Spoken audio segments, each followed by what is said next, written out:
আসসালামু আলাইকুম। ওয়ালাইকুম আসসালাম।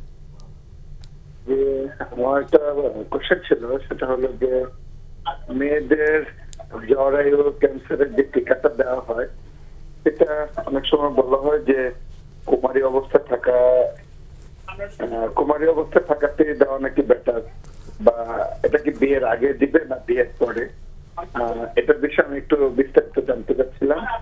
আহ, দ্বিতীয়ত হচ্ছে যে আহ, মেয়েরা বিয়ের পরে প্রথম সন্তান হওয়ার পরে দ্বিতীয় সন্তানটা গ্যাপ মানে কতদিন হওয়া চাই বা কিরকম হলে ভালো হয়, এই বিষয়ে একটু জানতে চাচ্ছিলাম।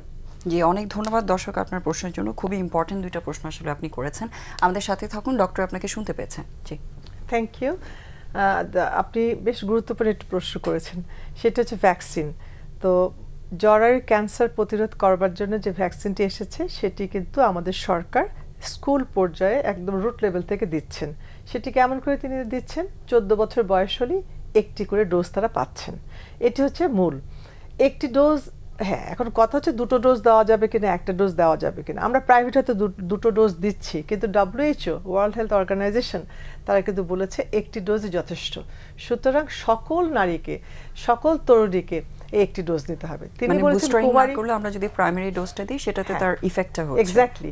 এবং এটি তো মানে পার্সেন্টেজ ক্যান্সারকে কিন্তু 80% প্রতিরোধ করতে পারে। সুতরাং এটা আমাদের খুব মাথায় রাখতে হবে যে ক্যান্সার, সার্ভাইকাল ক্যান্সার বা জরায়ুর ক্যান্সার কিন্তু মৃত্যুর একটি প্রধান কারণ। এটি আমাদেরকে মানতেই হবে। সুতরাং এটিকে একদম রুট লেভেলে ইয়াং বাচ্চাদের, মেয়েদেরকে আমরা এই ভ্যাকসিনটি দিচ্ছি। উনি জিজ্ঞেস করেছেন কুমারী বয়সে দেবো নাকি কুমারী বয়সের পরে। কুমারী বয়সে হলে তো ভালোই হবে, আমরা তো 14 বছর বলেছি, এবং 14 বছর তো আমরা চাইছি যে একটু মেয়েটির যেন বিয়ে না হোক।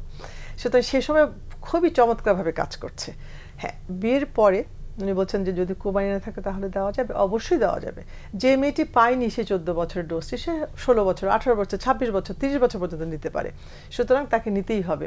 এবং এটির একটি কারণ হচ্ছে যে আমাদের ক্যান্সার, জরায়ুর মুখে ক্যান্সারটাকে সে প্রতিরোধ করতে পারে। সুতরাং এটি নেওয়া খুবই জরুরি।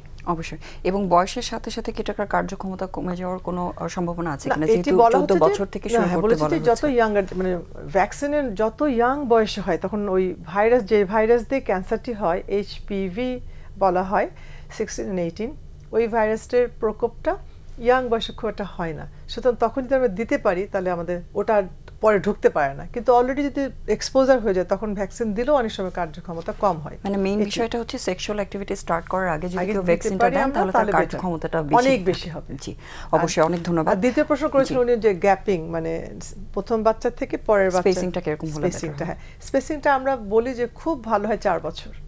তবে যদি একান্ত ওনার বয়সের একটা ব্যাপার আছে, একটা মহিলা যদি হয়তো লেখাপড়া শেষে ক্যারিয়ার করতে গিয়ে 35-এ নিচ্ছেন, তখন তো 4 বছর অনেক টু লং হবে তার জন্য। তখন আমরা 1 বছর বা 2 বছর বলি। তবে নর্মাল ডেলিভারির পরে অ্যাটলিস্ট 2 বছর গ্যাপ দিতে হবে নেক্সট বাচ্চার জন্য। আর সিজারের জন্য আরও ভালো, 4 ইয়ার্স হলে আরও ভালো হয়।